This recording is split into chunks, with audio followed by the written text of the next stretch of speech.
کیا کھانا کھانے سے پہلے میٹھا کھانا مسنون ہے؟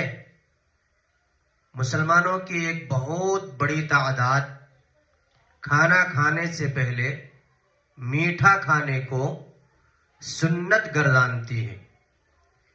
یہ کہاں تک سچ ہے؟ تو دیکھیے، اس کا جواب یہ ہے کہ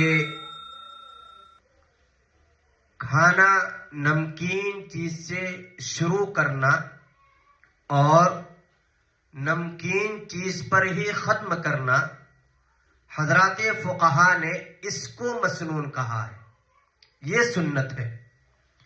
باقی اگر کوئی شخص یوں کہہ رہا ہے کہ کھانا کھانے سے پہلے میٹھا کھانا سنت ہے، تو وہ علم کی ناواقفیت کی وجہ سے کہہ رہا ہے، علم نہ ہونے کی وجہ سے کہہ رہا ہے۔